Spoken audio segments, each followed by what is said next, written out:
Hey guys, Sarah Ansboury here. Last week we talked about cutting off the corners, okay, to get more offensive dinking. Now let's go to like this next stage of that. Why is this important? Number one, the more I move my opponent over myself, I'm in better control. So what I want from my swing for a dink is extension. See the spacing away from my body, okay? Now what's important about this? This is a cross-court ball. Now, when I want to take the same ball and redirect down the line, now it's a hinge of my shoulder, okay? So I've set myself up with the proper positioning. So all I'm going to do is like maybe 2 to 3 dinks, and then I'm just going to push it the opposite direction. There we go. There we go.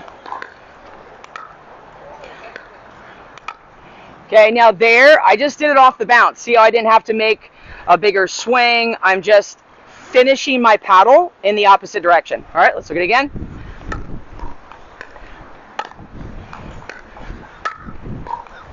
That time I took it in the air. Okay, so again, depends on my ability to be out here ready for the next ball. Notice when I follow through, my weight is going here. I'm not trying to recover back here. Okay, let's take a look at it again.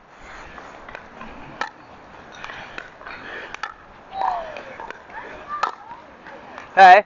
Now that ball, that's probably about knee height. So yes, it is possible to attack below the knees, below the net. What it has to do with is your preparation and your contact point. If your contact is too close to your body and you're using your wrist or your elbow, you will have trouble redirecting the ball. Always remember less is more. Okay. So here is my cross court. There's the down the line. What we're really looking at is the hinge of the shoulder, okay? And then see how my wrist finishes towards my target. So I'm not trying to generate something like this. Okay, a lot of times people think that's going to give them topspin. Guess what? It's a lie. It's just getting that forward motion to the ball. So when I'm going, it's making a nice extension. Let's look at that again.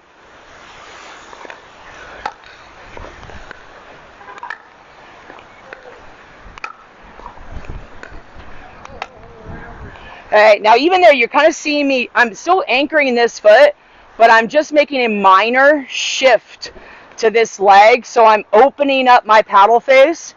And again, there's the extension in the opposite direction.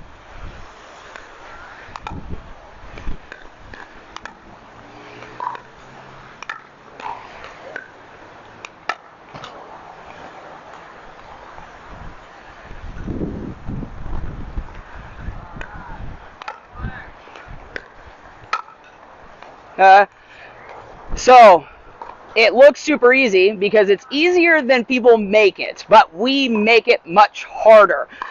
Mostly because we're moving too much in between our shots. Notice how my posture is up and my head is up. This is extremely important to changing direction.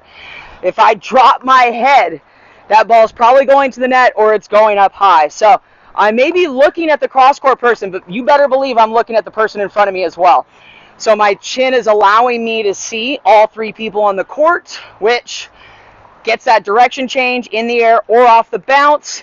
And I've just made my dinks a little bit more offensive. I know finding good pickleball instruction locally isn't always easy. That's why we created the online version of my Pickleball Academy.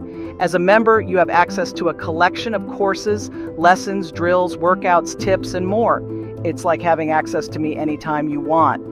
And the best part, for a limited time, you get to try it for free. Just head over to sarahansburypickleballacademy.com/free to try it out. I can't wait to see you on the inside.